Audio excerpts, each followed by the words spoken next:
ಕಂಡ ಮಂಗಲಗೊಳ್ತದ. ಈ ಉತ್ಸವದೊಳಗೆ ಹೆಚ್ಚಾನ ಹೆಚ್ಚು ಸಂಖ್ಯೆಯೊಳಗೆ ಪಾಲ್ಗೊಂಡು ಈ ಒಂದು ಭವ್ಯವಾದ ಮೆರವಣಿಗೆಯೊಳಗೆ ತಾವೆಲ್ಲರ ಪಾಲ್ಗೊಳ್ಳಬೇಕು. ಅದೇ ತೆರನಾಗಿ ಇನ್ನೊಂದು 2 ತಾಸು ಸಮಯದ ಪ್ರಸಾದ ತಗೊಂಡು ಎಲ್ಲರೂ ಇಲ್ಲೇ ಬಾಕಿ ವ್ಯವಸ್ಥೆ ಈ ಉತ್ಸವದೊಳಗೆ ಪಾಲ್ಗೊಂಡು ಈ ಉತ್ಸವವನ್ನ ಸಕ್ಸಸ್ ಮಾಡಬೇಕು, ಜಯ ಮಾಡಬೇಕಾಗಿ ನಮ್ಮ ವಿನಂತಿ. ಈಗ ಎಲ್ಲರಿಗೂ ಮಹಾಪ್ರಸಾದದ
करपात्रेय पिडिदो ಈ ನರ ಶರೀರಾದಿ करपात्रेय पिडिदो ಈ ನರ ಶರೀರಾದಿ ತನ್ನರಿವು ತನಗೆ ತೋರಿ ಪರಮ ನಂಬಿಕೆಯಲ್ಲಿ ಗುರು ದೊರಕಿದ ಸಂಪ್ರದಾಯದ ಸದ್ಗುರುಗಳ ದಿವ್ಯ ಪರಂಪರೆಯೊಳಗ ಸದ್ಗುರುಗಳ ಸ್ಮರಣಾರ್ಥವಾಗಿ ಪ್ರತಿ ವರ್ಷದಂತೆ ಈ ಒಂದು ಅಧ್ಯಾತ್ಮ ಸಪ್ತಾಹದೊಳಗೆ ನಾವೆಲ್ಲರೂ ಪಾಲ್ಗೊಂಡಿವಿ.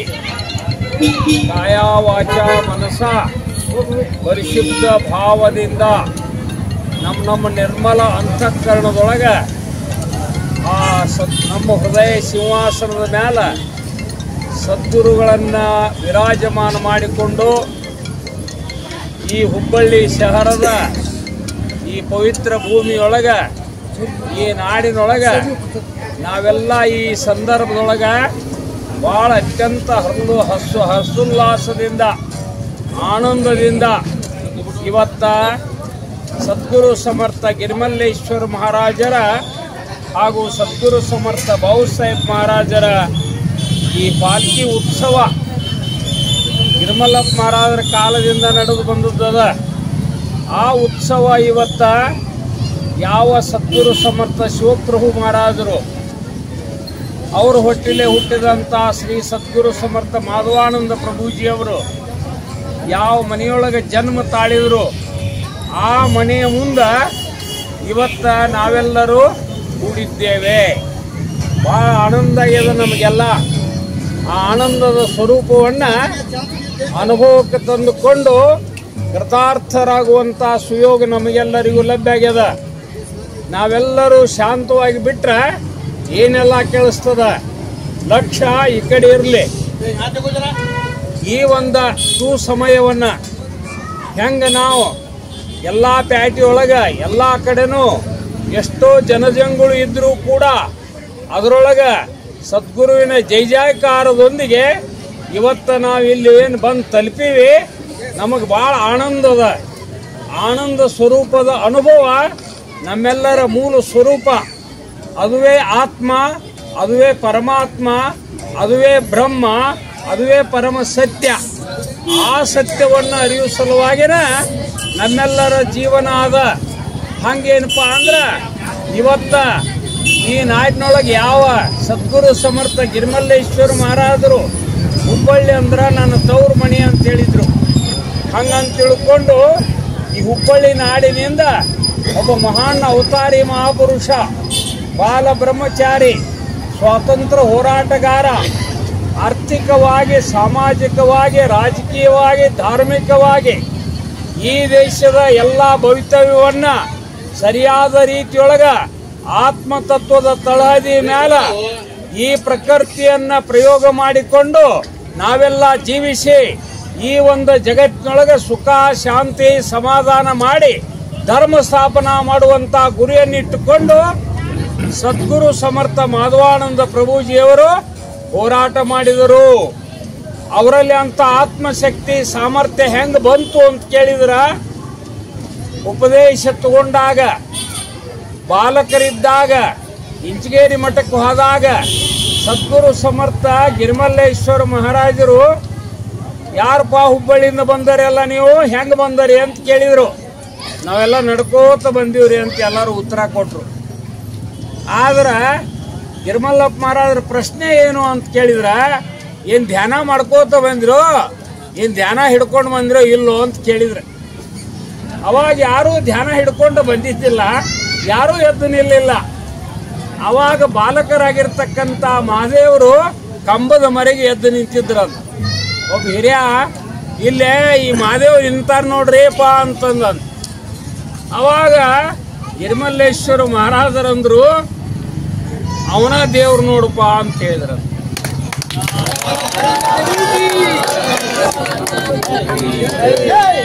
ಸದ್ಗುರು ಕೊಟ್ಟಂತ ನಾಮದೊಳಗೆ, ಉಪದೇಶದೊಳಗೆ ಎಂಥ ಸಾಮರ್ಥ್ಯ ಐತೆ ಅಂತೀರಿ.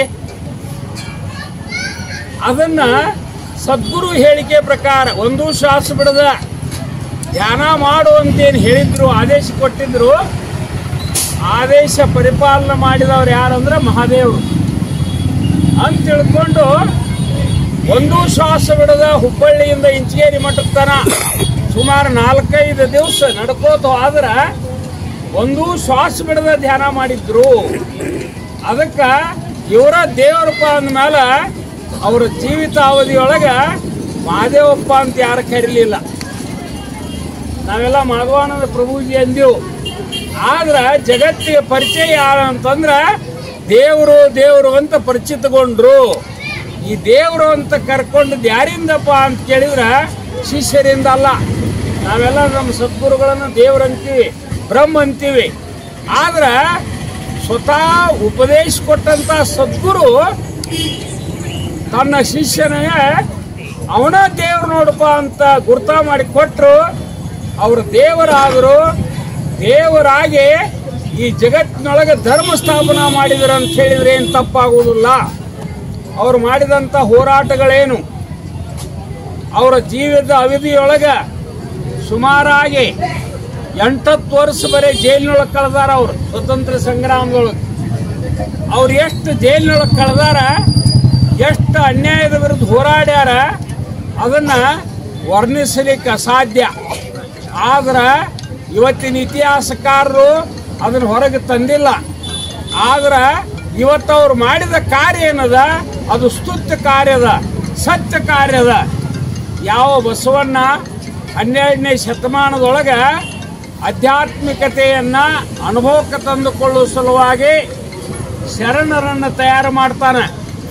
ಆವಾಗ ಶರಣರೆಲ್ಲ ಕೂಡಿಕೊಂಡು ಅಧ್ಯಾತ್ಮ ಚಿಂತನೆಯೊಳಗೆ ತೊಡಗಿದಾಗ, ಬಸವಣ್ಣ ಹೇಳಿದಂಗೆ ನಡ್ಕೊಂಡಾಗ, ಕಾಯಕವೇ ಕೈಲಾಸ ತಂದಾಗ, ಅದರಂಗ ಪೂಜಾ ಪುರಸ್ಕಾರದೊಳಗೆ ಮುಂದೆ ಬಂದಾಗ ಏನನ್ನು ಪಡೆದ್ರು ಅಂತ ಕೇಳಿದ್ರೆ ಅವರಲ್ಲಿ ಉದ್ಗಾರ ಹೊಂಟಿತು.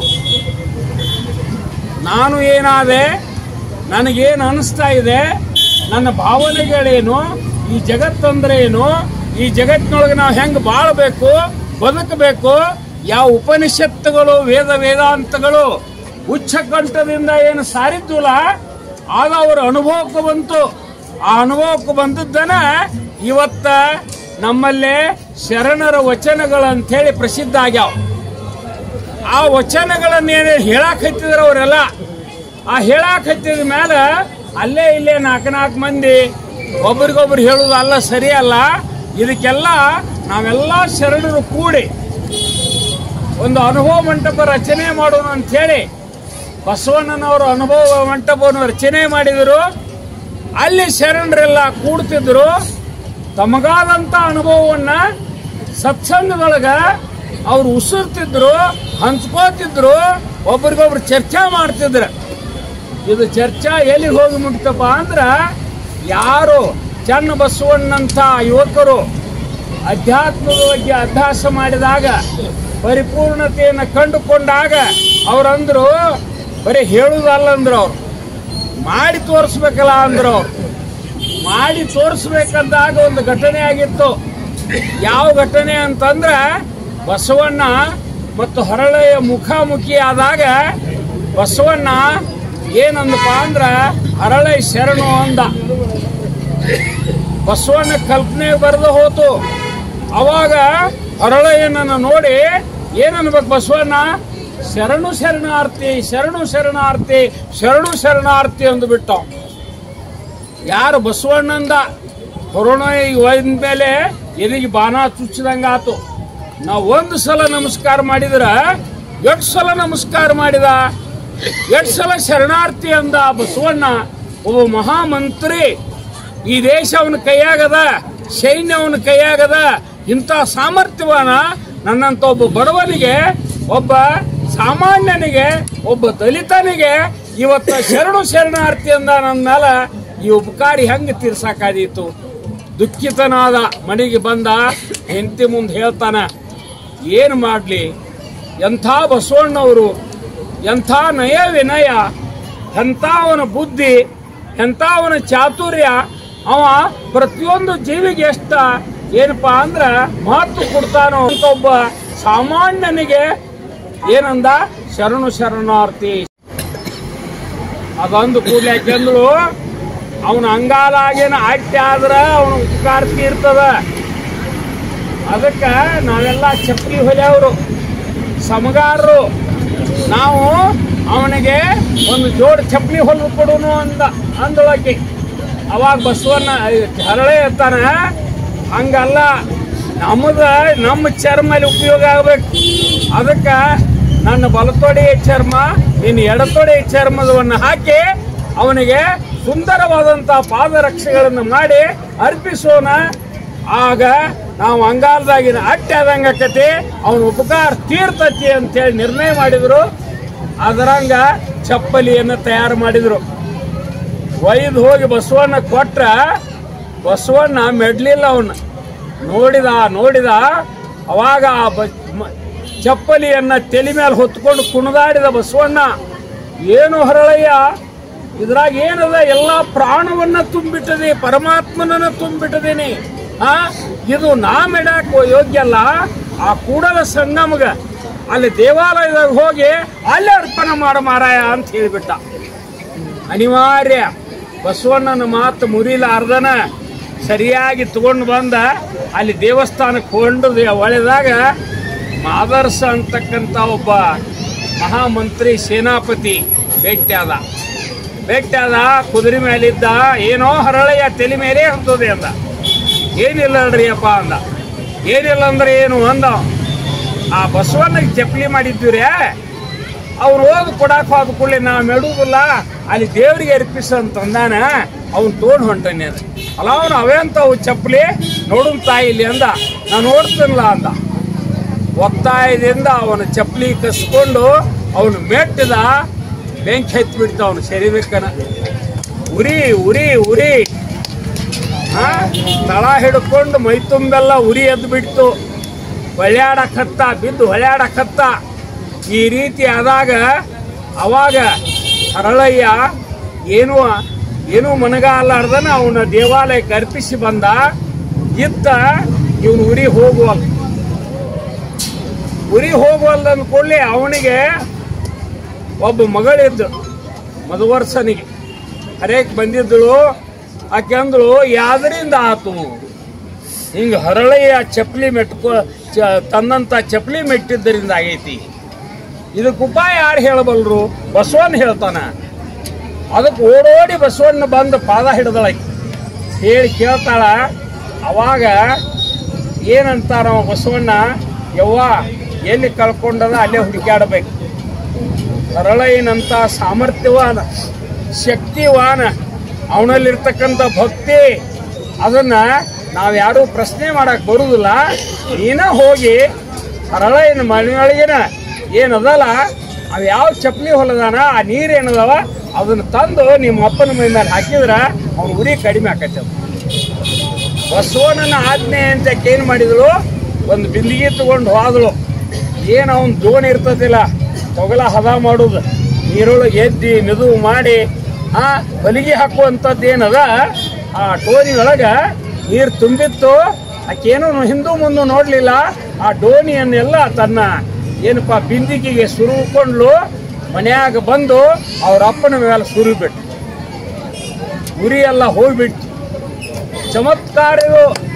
ಅವಾಗಂದ, ಎದರಿಂದ ನನಗಿದು, ನಾನು ಉರಿ ಹೋತು, ನನ್ನ ರೋಗ ಹೋತು, ನನ್ನ ಕಷ್ಟ ಹೋತು, ನನ್ನ ದುಃಖ ಹೋತು ಅಂತ ಕೇಳಿದಾಗ ಹರಳಯ್ಯನ ಮನೆಯ ಏನವ ಕಾಯಕ ಮಾಡ್ತಾನ ಆ ಶುದ್ಧ ನೀರಿನಿಂದ ಅಂತ ಹೇಳಿ. ಅವಾಗ ಅವಾಗ ಅರಿವು ಬತ್ತು, ಶರಣರೊಳಗೆ ಎಂತ ಸಾಮರ್ಥ್ಯ ಇರ್ತದ, ಶರಣರ ಜೀವನ ಹೆಂಗಿರ್ತದ, ಶರಣರ ಬದುಕಿನೊಳಗ ಏನು ಪ್ರತಿಯೊಂದು ಪದಾರ್ಥಗಳು ಪರಮಾತ್ಮೆಯಾಗಿರ್ತಾವ. ಅದನ್ನ ಅರಿವಿಗೆ ತಂದುಕೊಂಡಂತ ಮಧುವರ್ಷ ಶರಣ ಬಂದ. ಬಸವಣ್ಣ ಶಿಷ್ಯ ಆದ, ಅನುಭವ ಮಂಟಪದ ಮೆಂಬರ್ ಆದ. ಅವರೆಲ್ಲ ಕೂಡಿ ಹಿಂಗೆ ಚರ್ಚೆ ಮಾಡ್ತಿದ್ರು. ಆ ಹೊತ್ತಿನಾಗ ಚನ್ನ ಬಸವಣ್ಣ ಪ್ರಶ್ನೆ ಎತ್ತಾನ. ಯಾಕಂದ್ರ ಬರೀ ಹೇಳುದಾತು, ಮಾಡೋದು ಯಾವಾಗ? ಅಂತರ್ಜಾತಿ ಅಂತರ್ಧರ್ಮಿ ಮಾಡೇ ತೀರ್ನು ಅಂದ್ರ ನಿರ್ಣಯಕ್ಕೆ ಬಂತು. ಅದಕ್ಕೆ ತಯಾರಾದವ್ರು ಯಾರಂದ್ರ ಹರಳಯ್ಯನ ಮಗ, ಮಧುವರ್ಷನ ಮಗಳು. ಇಬ್ಬರು ಒಂದೇ ವಯಸ್ಸಿನವರು. ಅವ್ರು ತಯಾರಾದದ್ದಕ್ಕೆ ಹರಳಯ್ಯನ ಮಗನಿಗೆ ಮಧುವರ್ಷನ ಮಗಳನ್ನು ಕೊಟ್ಟು ಲಗ್ನ ಮಾಡಿದರು. ಕಲ್ಯಾಣ ಕಟುಕರ ಬೀಡಾಗಿ ರಕ್ತಪಾತ ಆಗಿ ಹೋತು. ಅವಾಗ ಸಮಾಜ ಒಪ್ಪಲಿಲ್ಲ, ಜಾತಿವಾದಿಗಳು ಒಪ್ಪಲಿಲ್ಲ, ಧರ್ಮಾಧಿಕಾರಿಗಳು ಒಪ್ಪಲಿಲ್ಲ, ಧರ್ಮದ ಬಗ್ಗೆ ಅಹೋರಾತ್ರಿ ಚಿಂತನೆ ಮಾಡೋರು ಒಪ್ಪಲಿಲ್ಲ. ಅವಾಗೇನಾಯ್ತು? ಅರ್ಧೋಟ. ಬಸವಣ್ಣ ಗುರಿ ಏನಿತ್ತು? ಸಮಾಜವನ್ನ ಸಮಾನತೆಯ ತಳಹದಿ ಮ್ಯಾಲ ಪ್ರತಿಯೊಬ್ಬ ಮಾನವನನ್ನ ಮೇಲು ಕೀಳು ಅನ್ನೋದನ್ನ ಎಲ್ಲಾ ಈ ಜಾತಿಗಳೇನದವ, ಈ ಧರ್ಮ ಭೇದ ಏನದ, ಇದನ್ನ ಹೋಗಲಾಡಿಸಬೇಕಂತ ತಿಳ್ಕೊಂಡು ಏನು ಗುರಿ ಇಟ್ಟಿದ್ದ. ಅದಕ್ಕೆ ತತ್ವಜ್ಞಾನವನ್ನ ಅತ್ಯಂತ ಸರಳ ರೂಪದೊಳಗ ಪ್ರತಿಯೊಬ್ಬರಿಗೆ ತಿಳಿಯುವಂಗ ವಚನಗಳನ್ನು ರಚನೆ ಮಾಡಕತ್ತಿದ್ರು. ಆದ್ರೆ ವಚನಗಳ ರಚನೆ ಅದು ಸಮಾಜ ಮಾತ್ರ ಪರಿವರ್ತಿತ ಆಗಲಿಲ್ಲ. ಅವಾಗ ಉಳಿತದು. ಅವಾಗ ಉಳಿದದ್ದನ್ನ ಅವಾಗ ಬಸವಣ್ಣ ಹೊಂಟಿದ್ದಂತ ಕಲ್ಯಾಣ ಬಿಟ್ಟ ಅಳಾಕತ್ತಿರ ಶರಣರು. ಏನು ಯಪ್ಪ ಧರ್ಮ ಸ್ಥಾಪನಾ ಮಾಡ್ತಾನ ಅಂದಿದ್ದಿ, ಹಂಗ ಹೊಂಟಿ ಅಂದ್ರು. ಬಸವಣ್ಣ ಹೇಳ್ತಾನ, ಈಗ ಬಂದಿದ್ದೆ, ನನ್ನ ಮಾತು ಯಾರು ಕೇಳಲಿಲ್ಲ, ಇನ್ನು 800 ವರ್ಷಕ್ಕೆ ಬಂತನು, ಅವಾಗ ನೀವು ಬೆನ್ನು ಹತ್ತಿದ್ರು ಮಾಡ್ತಾನೋ, ಬೆನ್ನು ಹತ್ತಿದ್ರು ಮಾಡ್ತಾನ ಅಂದ್ರು. ಅವಾಗ ವಚನ ಕೊಟ್ಟ ಪ್ರಕಾರ ಈಗ 800 ವರ್ಷಗಳ ಗತಿಸುವಾದ ಮೇಲೆ, ಯಾಕಂದ್ರೆ ದೊರೆಗಳಿಗೆ, ಬಿಜ್ಜಳನಿಗೆ, ಅಧಿಕಾರಿಗಳಿಗೆ ಬಗ್ಗೆ ಈ ಸಮಾಜದವರು ಬಸವಣ್ಣ ದೇವ್ರ, ಆದ್ರೆ ಅವನು ಪೂಜೆ ಮಾಡುವಂಗಿಲ್ಲ, ಅವನ ಫೋಟೋ ತರುವಂಗಿಲ್ಲ. ಅದಕ್ಕೇನ್ ಮಾಡೋನು ಅಂತ ತಿಳ್ಕೊಂಡು ಎತ್ತನ್ನ ಬಸವಣ್ಣ ಮಾಡಿ ಪೂಜಾ ಮಾಡ್ಕೋತ ಬಂದ್ರ ನಮ್ಮ ಜನಾಂಗ ಹೇಳ್ರಿ. ಆದ್ರ ಇತ್ತಿತ್ತಲಾಗೆ ಪಗು ಹಳಕಟ್ಟಿ ಅನ್ನೋರು ಅದನ್ನ ಸಂಶೋಧನೆ ಮಾಡಿದ್ರು, ಶರಣರ ವಚನಗಳನ್ನೆಲ್ಲ ತಿದ್ದಿದ್ರು, ಕಲೆ ಹಾಕಿದ್ರು, ಸಮಾಜದೊಳಗೆ ಪಸರಿಸಿದ್ರು.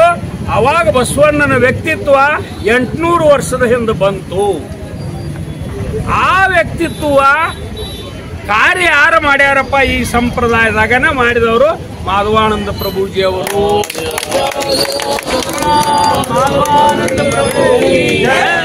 ದೇಶದೊಳಗ ಒಂದ್ ಕಡೆ ಅಸ್ಪೃಶ್ಯರು, ಒಂದ್ ಕಡೆ ಜಾತಿವಾದಿಗಳು, ಒಂದ್ ಕಡೆ ಊಚರು, ಒಂದ್ ಕಡೆ ನೀಚರು ಅಂತ ತಿಳ್ಕೊಂಡು ಸಮಸ್ಯೆಗಳು ಎದ್ದು ಇದನ್ನು ಸರಿ ಸಮಾನ ತರದ ಹೊರತು ನಮ್ಗೆ ಸರಿಯಾದ ಸ್ವಾತಂತ್ರ್ಯ ಸಿಗುವುದಿಲ್ಲ ಅಂತ ಮನಗಂಡವ್. ಅದಕ್ಕೇನ್ ಮಾಡಿದ, ಹರಿಜನೋದ್ಧಾರ ಅಂತ ತಿಳ್ಕೊಂಡು ಒಂದು ಪತ್ರಿಕೆ ಹೊರಡಿಸಿದ, ಹರಿಜನ ಪತ್ರಿಕೆ. ಅವ್ರಿಗೆಲ್ಲ ಏನದ, ಕೆಳವರ್ಗದ ಜನರಿಗೆ, ಅವ್ರಿಗೆ SC ST ಜನರಿಗೆ ಹರಿಜನರು ಅಂತ ಕರೆದ. ನಾವು ಹರಿಜನರು ಅಂತಂದ್ರ ಕೀಳು ಭಾವನೆ ನಮ್ಮಲ್ಲಿ ಮೂಡ್ತೈತಿ. ಹರಿಜನರು ಕೀಳ್ರನ, ಹರಿಜನ ಅಂದ್ರ ಪರಮಾತ್ಮನ ಜನ ಅಂತ. ಹಂಗೇನಪ್ಪಾ ಅಂದ್ರ ಆ ರೀತಿಯೊಳಗ ಅವ್ರ ಅಷ್ಟ ಮಹಾತ್ಮ ಗಾಂಧೀಜಿ ಘೋಷಣೆ ಮಾಡಿದ. ಇಲ್ಲೇ ಆ ಸ್ವತಂತ್ರ ಸಂಗ್ರಾಮದೊಳಗ ಏನು ಪಾಲ್ಗೊಂಡಂತ ಮಾಧವಾನಂದ ಪ್ರಭುಜಿ ಅವರು ಇಂಚಗೇರಿ ಮಠದೊಳಗೆ ಒಕ್ಕಲ್ತನ ಪ್ರಾರಂಭ ಮಾಡಿದ್ರು. ಗಾಂಧಿ ಬಯಸಿದಂತ ಚರಕ ಸಂಘಟನೆ ಮಾಡಿದ್ರು, ನೂಲು ತೆಗೆದು ಈ ಎಲ್ಲ ಕಾರ್ಯಕ್ರಮ ನಡೀತಾ ಇದ್ದು. ಅಂತ ಸಾವಿರಾರು ಕಾರ್ಯಕರ್ತರೊಳಗ ನಾನು ಅವರಂದ್ರು ಇಲ್ಲಿ ಅಂತರ್ಜಾತೀಯ ವಿವಾಹಗಳನ್ನ ಮಾಡೋಣ ಅಂತ ನಿರ್ಣಯ ಮಾಡಿದ್ರು. ಅವಾಗ ಕೆಲಸಕ್ಕೆ ಹೋದವ್ರನ್ನ ಕರೆದು, ಹೆಣ್ಣು ಗಂಡು ಕರೆದು ಗಂಟು ಹಾಕಿ ಸುಲಭವಾದಂತ ವಿವಾಹಗಳನ್ನ ರಚನೆ ಮಾಡಕ್ ಶುರು ಮಾಡಿದ್ರು. ಅದು ಎಲ್ಲಿವರೆಗೆ ಬಂದು ಮುಟ್ತಂದ್ರ 30,000 ದಾಟಿತಂತ ಮಾಧವಾನಂದ ಪ್ರಭುಜಿ ಅವರು ಇದ್ದಾಗ ಹೇಳ್ತಾರೆ ಇತಿಹಾಸಕಾರ. ಕೇಳ್ರಿ, ಜಾತಿ ಐಕ್ಯ ಮಾಡ್ಯಾರ. ನಾವು ಮಾಧವಾನಂದ ಪ್ರಭುಜಿ ಜೈ ಅಂತೀವಿ, ಗಿರ್ಮಲಪ್ಪ ಮಹಾರಾಜ್ಗೆ ಜೈ ಅಂತೀವಿ.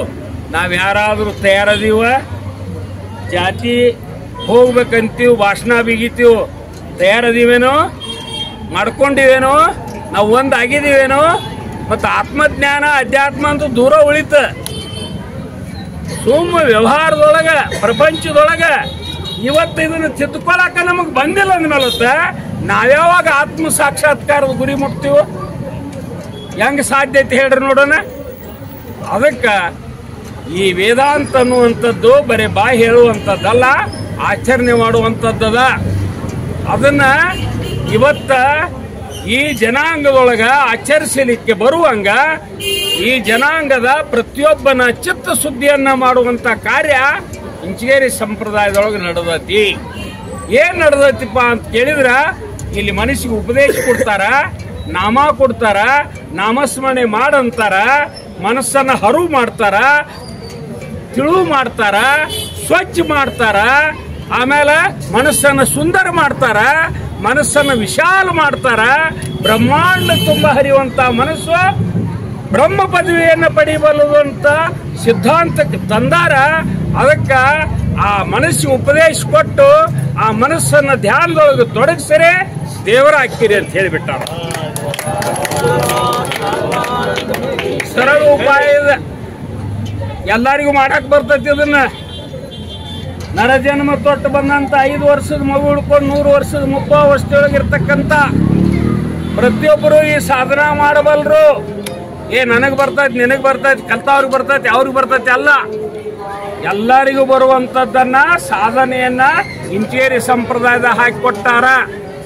ಅಂಥ ಮಾಧವಾನಂದ ಪ್ರಭುಜಿಯವರು ಜನಿಸಿದಂತ ಮನೆ ಇದು. ಅಂಥ ಒಂದು ಕಸು ಇದ್ದಂತ ಭೂಮಿ ಇದು. ಆ ಕಸು ಇದ್ದಂತ ಸ್ಥಳ ಇದು.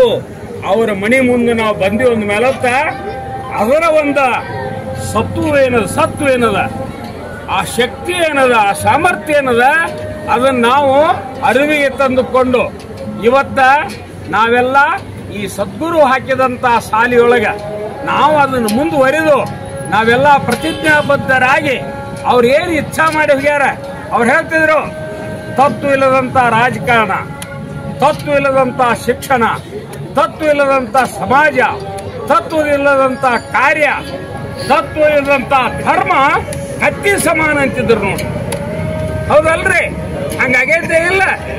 ಆ ರೀತಿಯೊಳಗ ಏನಾದ್ರೂ ತತ್ವಜ್ಞಾನ ಇದ್ರ ಆಚರಣೆಯೊಳಗ ತಗೊಂಡು ಬರ್ರಿ. ಆಚರಣೆಯೊಳಗೆ ತಗೊಂಡು ಬರ್ಬೇಕಾಗಿತ್ತಂದ್ರ ಮನಸ್ಸಿನ ತಯಾರಿ ಬೇಕು, ಗಟ್ಟಿ ಮನಸ್ಸು ಬೇಕು, ಸ್ವಚ್ಛ ಮನಸ್ಸು ಬೇಕು, ಸುಂದರ ಮನಸ್ಸು ಬೇಕು.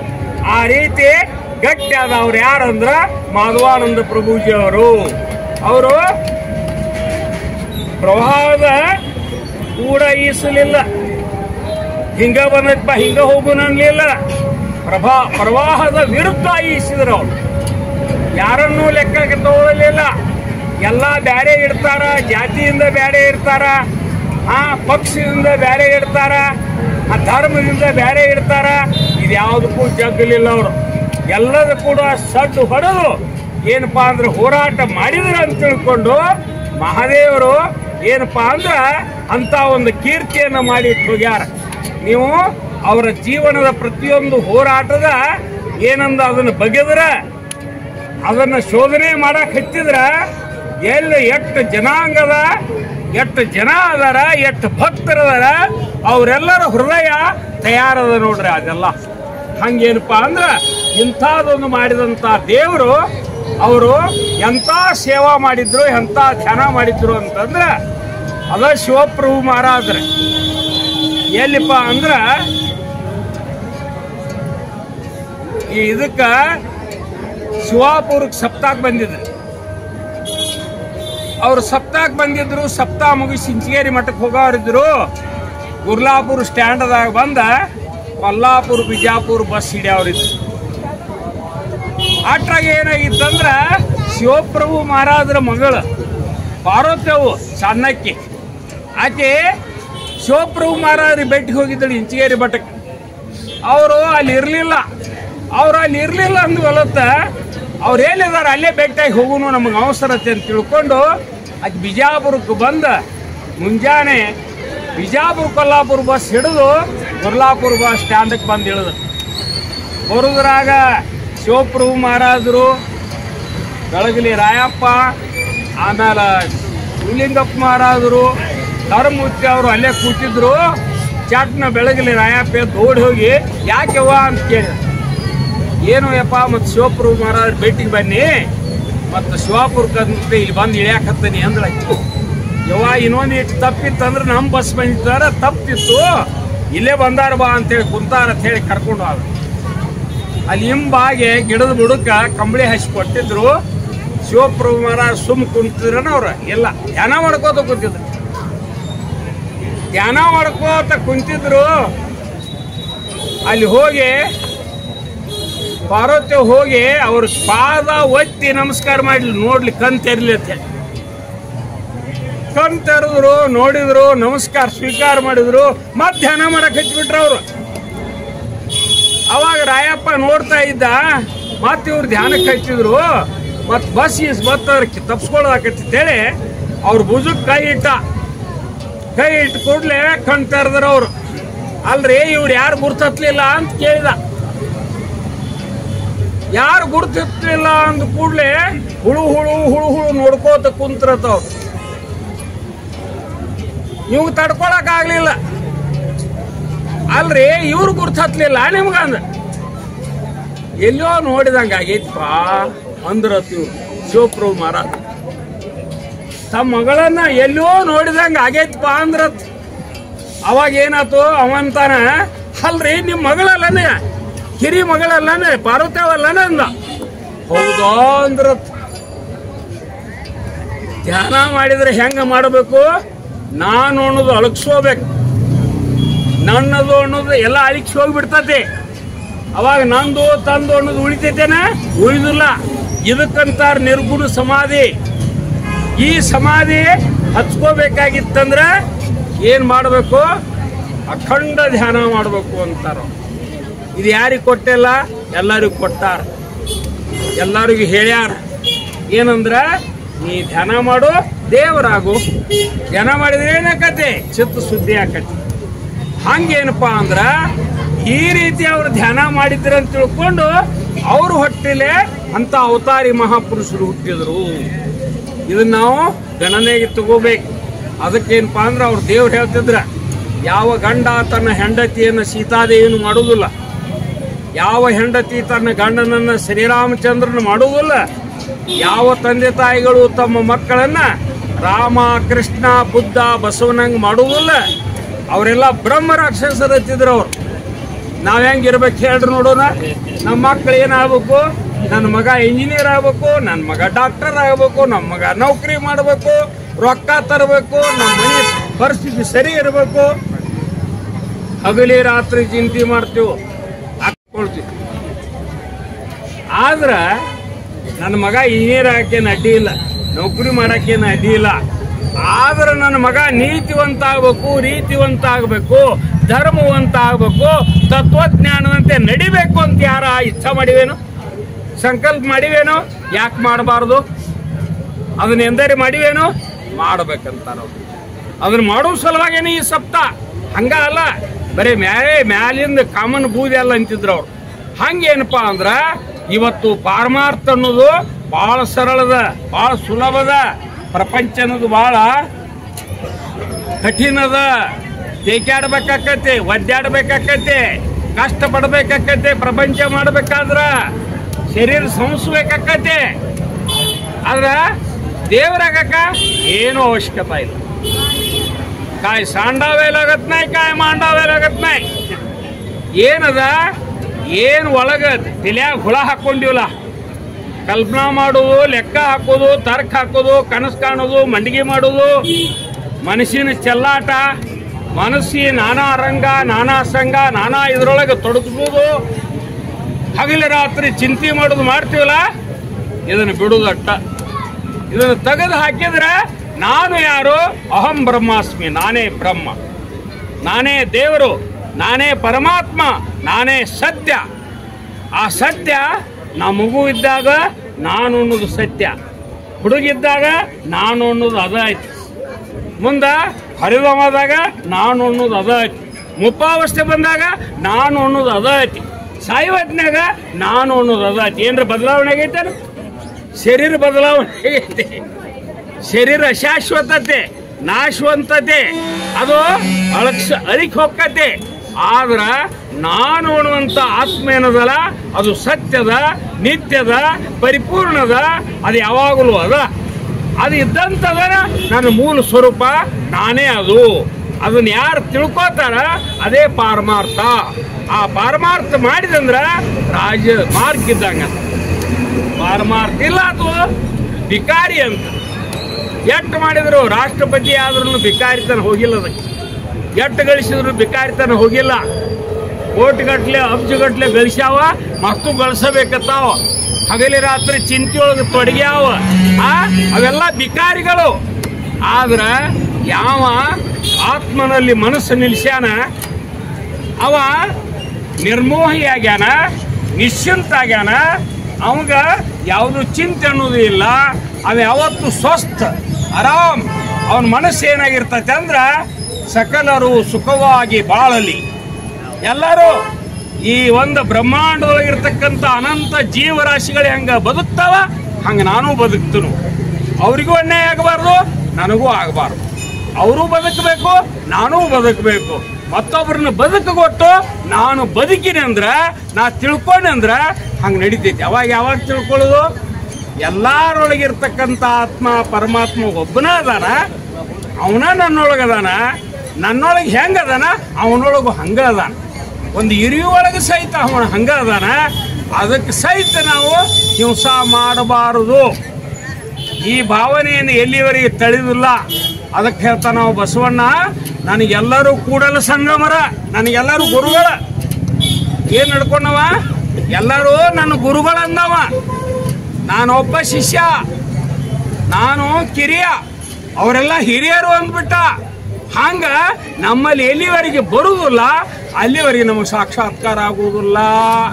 ಅದಕ್ಕೆ ಹೇಳ್ತಾರ, ಸಕಲ ಜೀವಾತ್ಮರಲ್ಲಿ ಲೇಸನೆ ಬಯಸುವ ನಮ್ಮ ಕೂಡಲ ಸಂಗಮ ದೇವನ ಶರಣರು ಅಂತಾರ. ಅಂತ ಶರಣರ ನಾಡು. ಆ ಶರಣರ ನಾಡಿನೊಳಗೆ ಹುಬ್ಬಳ್ಳಿ ಅನ್ನೋದೊಂದು ವಿಶೇಷ. ಈ ಹುಬ್ಬಳ್ಳಿಯೊಳಗೆ ಯಾವ ಶಿವಪ್ರಭು ಮಹಾರಾಜರು ನೌಕರಿ ಮಾಡುವ ಹೊತ್ನ್ಯಾಗ ಬಾಬು ಸಾಹೇಬ್ ಮಹಾರಾಜರು ಭೇಟಿ ಆದ ಕೂಡಲೇ, ಗಿರಿಮಲ್ಲೇಶ್ವರ ಮಹಾರಾಜರು ಭೇಟಿ ಆದ ಕೂಡಲೇ ಈ ಊರಿಗೆ ಗಿರಿಮಲ್ಲೇಶ್ವರ ಮಹಾರಾಜರು ಕರ್ಕೊಂಡು ಬಂದರು. ಇಲ್ಲಿ ಭಕ್ತಿ ಹಬ್ಬಿಟ್ಟತಿ. ಭಕ್ತಿಯ ಬಳ್ಳಿಯನ್ನ ಕಲ್ಮೇಶ್ವರ ಮಹಾರಾಜರು, ಬಾಳಕೃಷ್ಣ ಮಹಾರಾಜರು, ಶಿವಪ್ರಭು ಮಹಾರಾಜರು ಎಲ್ಲರೂ ಬೆಳೆಸ್ಯಾರ, ಉಳಿಸ್ಯಾರ. ಅದನ್ನ ನಮ್ಮ ಹಿಂದೆ ಗಂಟು ಕಟ್ಟಿ ಇಟ್ಟಾರ.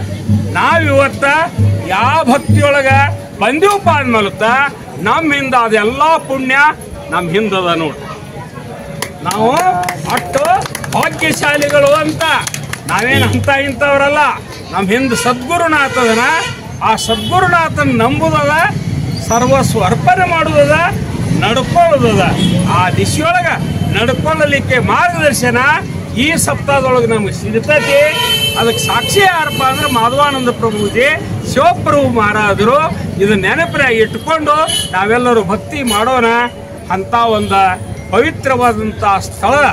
ಅದು ಹೇಳ್ತಾರಲ್ಲ ಕ್ಷರ ಮತ್ತು ಅಕ್ಷರ ಅಂತೇಳಿ. ಹಂಗೇನಪ್ಪ ಅಂದ್ರೆ ಈ ಒಂದು ಏನು ಸ್ಥಳ ಅದ, ಇದು ನಮಗೆ ಈ ಭೂಮಿಕೆ ಅದ.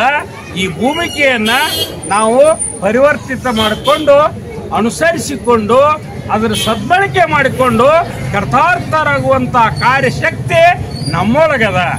ಅವ್ರು ಮಾಧವಾನಂದ ಪ್ರಭುಜರು ಹೇಳ್ತಾರೆ ಮುಂದೆ ಕೂತವ್ರಿಗೆ, 11ನೇ ಅವತಾರ ನನಗಂತಿರೋ, ನಾನಲ್ಲೋ ಇನ್ನು ಆತ್ಮೊಳಗೆ 11ನೇ ಅವತಾರ ಐತೋ ಅಂತಿದ್ರು.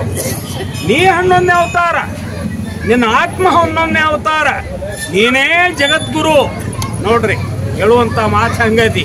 ಹಂಗೇನಪ್ಪ ಅಂದ್ರೆ ನಮ್ಮ ಆತ್ಮನ ವೈಭವ, ನಮ್ಮ ಆತ್ಮನ ಶಕ್ತಿ, ನನ್ನ ಆತ್ಮನ ಸಾಮರ್ಥ್ಯ ನಾವು ಅದನ್ನ ಪರಿಗಣನೆಗೆ ತಗೊಂಡು ಅನುಭವಿಸಲಿಕ್ಕೆ ಬರಬೇಕಾಗಿತ್ತಂದ್ರ ಅಂತ ಸಮರ್ಥ ಸದ್ಗುರುವಿನ ಅವಶ್ಯಕತೆ ಅದ.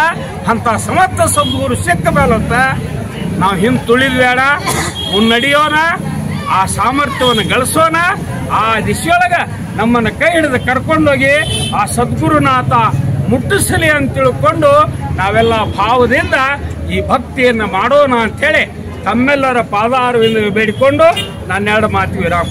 ಯಾರಿಗೆಲ್ಲ ಮಾಡಬೇಡ್ರಿ, 5 ಮಿನಿಟ್ ಆರತಿ ಮಾಡ್ತೀವಿ.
सद्गुरु मारेगा जय देव जय देव माया माया विश्रांति भाव सद्गुरु तल्ला बोलो निवाव सद्गुरु